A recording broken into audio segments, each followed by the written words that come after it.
এক ছিল একটি খরগোশ, যে তার দ্রুত গতির জন্য খুব গর্বিত ছিল। সে সবসময় অন্য পশুদের সাথে দৌড় প্রতিযোগিতায় জিতত। জঙ্গলের পাশে একটি সবুজ মাঠ ছিল, যেখানে একটি কচ্ছপ ধীরে ধীরে ঘাস খাচ্ছিল। খরগোশটি কচ্ছপের কাছে গিয়ে ঠাট্টা শুরু করল। এই যে কচ্ছপ ভাই, তুমি এত ধীরে চলো কেন? আমার সাথে দৌড় লাগালে তো তুমি কোনোদিনই জিততে পারবে না, খরগোশটি হাসতে হাসতে বলল। কচ্ছপটি শান্তভাবে উত্তর দিল, তুমি দ্রুত দৌড়াতে পারো ঠিকই, কিন্তু চেষ্টা করলে আমিও তোমার সাথে পাল্লা দিতে পারি।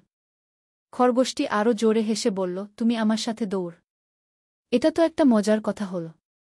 কচ্ছপ বলল, যদি সাহস থাকে তবে চলো আমরা একটা দৌড় প্রতিযোগিতা করি। ওই দূরের তালগাছটা পর্যন্ত যে আগে পৌঁছতে পারবে সে বিজয়ী। খরগোশ রাজি হল। জঙ্গলের অন্য পশুরাও এসে জড়ো হল সেই প্রতিযোগিতা দেখার জন্য। শুরু হল দৌড়। খরগোশটি এক লাফে অনেকটা পথ পেরিয়ে গেল। সে পিছনে তাকিয়ে দেখল কচ্ছপ তখনও অনেক দূরে ধীরে ধীরে হেঁটে আসছে। এই কচ্ছপ তো আর ধরতে পারবে না, মনে মনে বলল খরগোশ।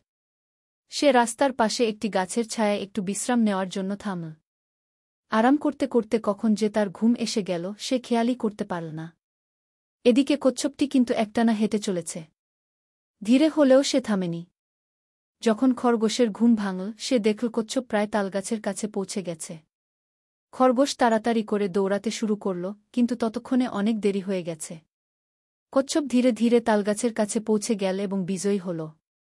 সবাই কচ্ছপের ধৈর্য আর চেষ্টাকে বাহবা জানাল।